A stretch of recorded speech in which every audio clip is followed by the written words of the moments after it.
Hello, everybody. My name is Jacob, and I like sports, and welcome to another edition of JK Sports. And today, I finally have my all-time top 10 NBA list. And before I get into that, I'd like to mention two honorable mentions. First of which being Bill Russell, who, in no short ways, is the greatest winner in NBA history, finishing his career at 11 championships. He didn't have the greatest statistical numbers, but I mean, 11 championships. You can't really say much about that. And Steph Curry, I don't believe is quite near the top 10 list yet. However, I think it's going to be soon that he deserves some all-time respect and some all-time seen as an all-time player because he's changed the game with a three-point shot. And you look back at his highlights, the man has had a great career up to this point. So I'm going to start this list going 10 back down to 1. At number 10, I have Tim Duncan, who had some career averages, 19 points, 10.8 rebounds, and 3 assists with 5 NBA championships, 3-time Finals MVP, 2-time regular season MVP, and a 15-time All-Star. The man was just the epitome of he did what the system needed to do. I don't want to call him a system player necessarily, but he is what made that Spurs championship, all those Spurs championships teams work, and he worked really well with Greg Popovich. Now, number 9, that's going to bring us to, in my opinion, Wilt Chamberlain. Now, outside of him, him and Shaq, I believe, are the two most dominant players of all time. This man averaged 30 points, 23 rebounds, and 4.4 assists. This man could do pretty much whatever he wanted. In one season, he even averaged over 50 points in a game.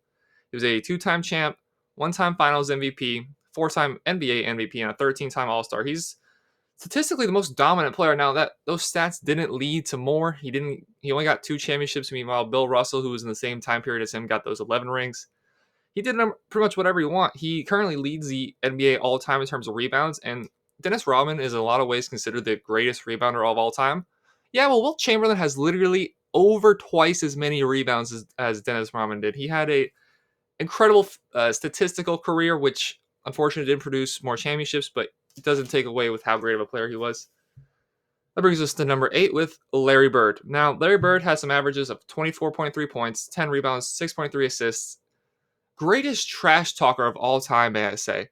All you hear is from people saying how easily he got in people's heads. You know, the infamous 3-point shootout competition. He walks up to the bench saying, "Who's got second?" He was a 3-time champion, 2 times Finals MVP, 3-time regular season MVP, and a 12-time All-Star. One of the greatest shooters of all time. Didn't shoot the three-pointer as much as I wish he would have because we all know he probably could have hit those, but in his time period, the three-point shot, yes, even though it was implemented, it wasn't. People weren't trying to shoot that yet.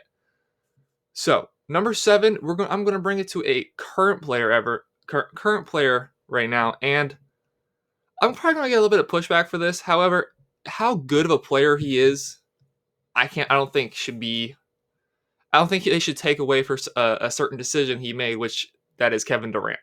Now, Kevin Durant has had career averages up to this point of 27.1 points, 7.1 rebounds, and 4.1 assists.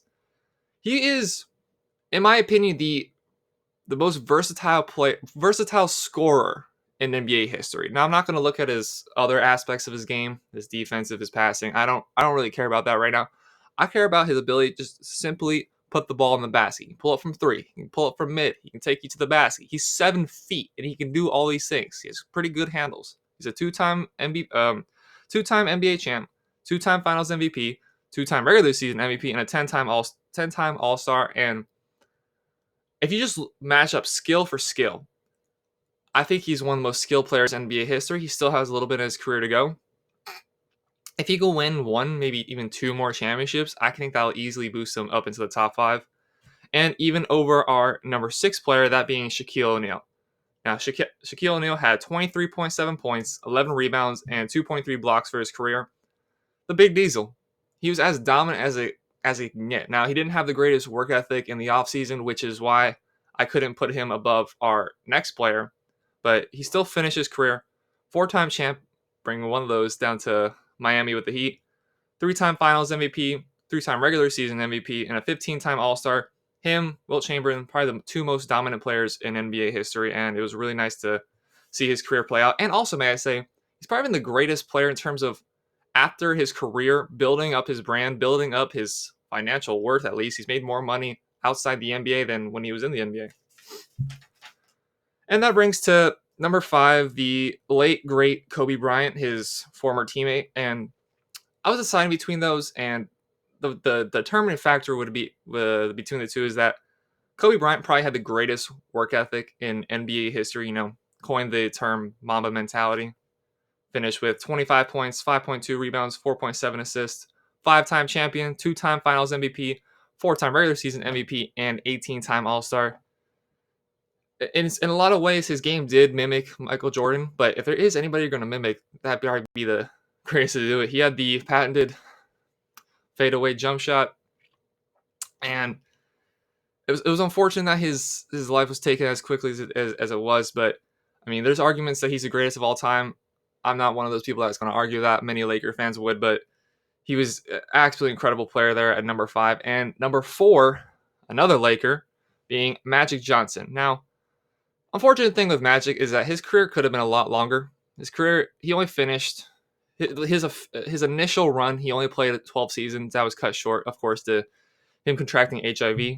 He finished his career with 19.5 points, 11.2 assists, 7.2 rebounds, 5-time champ, 3-time Finals MVP, 3-time regular season MVP, and 12-time All-Star. Now, this guy could do almost anything. He wasn't the greatest shooter. He could guard every position. Infamously played center in the NBA Finals. 6'8" point guards weren't a thing back then. Now you have Ben Simmons now, who's a point guard for the 76ers. While Giannis isn't a point guard, he's a 7-footer who is a dominant ball handler. He was definitely ahead of his time and was really the key piece to those Lakers Showtime teams. And wish he could have played a bit longer, but he is still one of the all-time greats. Now that brings us to number 3 with, guess what? Another Laker, that being Kareem Abdul-Jabbar. Now he finished with 24.6 points, 11.2 rebounds, 3.6 assists, and the most tout thing that he's known for is the fact that he is the leading point scorer of all time. Patented that skyhook shot that nobody could stop. Now today that wouldn't work as much because centers aren't a part of the game as much as they were back then. But he had a really nice career. He was a 6-time champion, 2-time Finals MVP, 6-time regular season MVP, 19-time All-Star. 19 times he made the All-Star game. He's also 3rd all-time in rebounds. Now, 3 through 6, notably, are all Lakers, and that shows how dominant that team has been throughout NBA history. And realistically, you can put any 4 of those guys at 3, at 4, at 5, at 6. It's a really take your pick. They've all been so dominant. They've all produced so many championships. 3, 4, and then 5 and 6 all won championships together. The Lakers have just had a really dominant run throughout NBA history. Now that brings us to number 1 and number 2. And it's no shock who these 2 players are. That being, I'm not going to say the order yet, Michael Jordan, LeBron James. And there's a lot of things you could take into who's the greatest of all time between the 2 of them. And in my opinion, if you don't have LeBron or Michael Jordan at 1 and LeBron and Michael Jordan at 2, I'm sorry, you're wrong.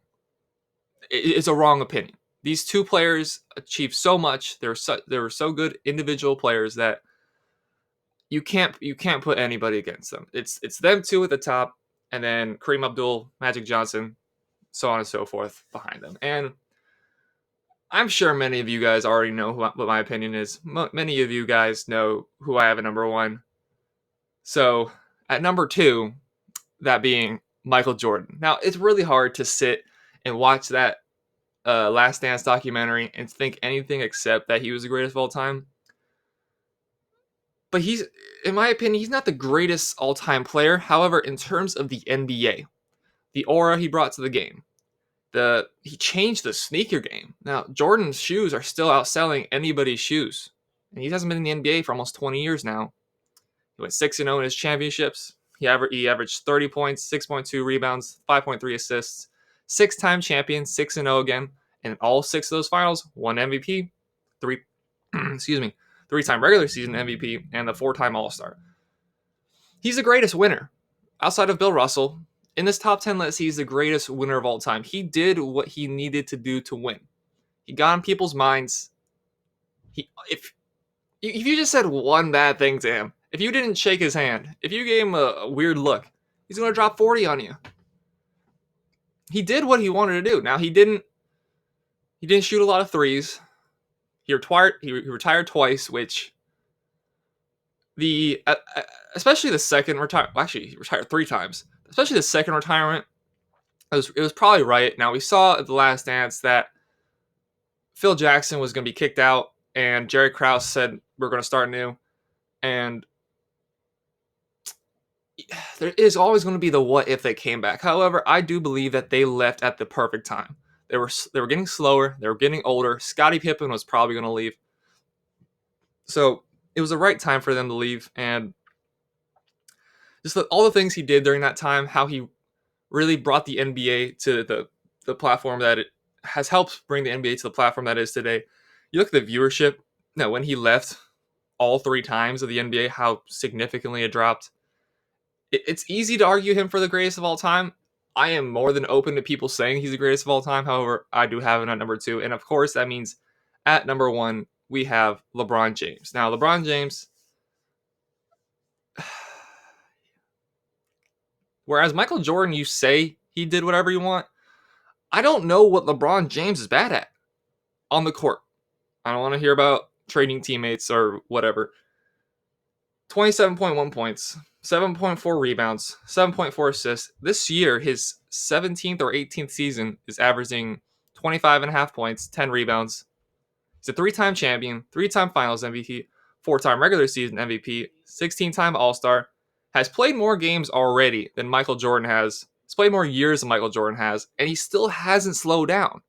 He's 3rd all-time in scoring. If you're talking about on the court player that can do pretty much whatever you want him to do, I'm going to take LeBron. If you said start your franchise, you can take any player throughout NBA history. LeBron's been a tank. Outside of last year with the groin injury, he's hardly been injured. He can shoot, he can drive, he can play defense really well. And all that isn't even his greatest asset. His greatest asset is that he's probably been one of the best passers in NBA history.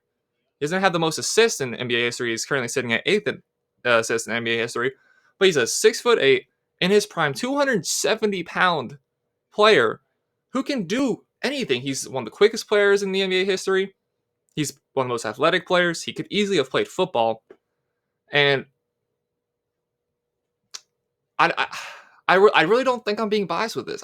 Even though he is one of my favorite players of all time, him, Steph Curry, Vince Carter, probably my 3 favorite players of all time.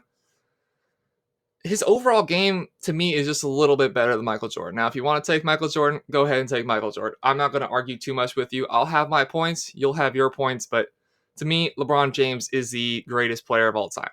All right, buddy. Thank you very much for watching. My name is Jacob. I like sports. This has been JK Sports. Please get down to the comments if you'd like me to make any other lists like this, any other videos you'd like to see me make. And thank you very much for watching. Hope you all have a great rest of your day.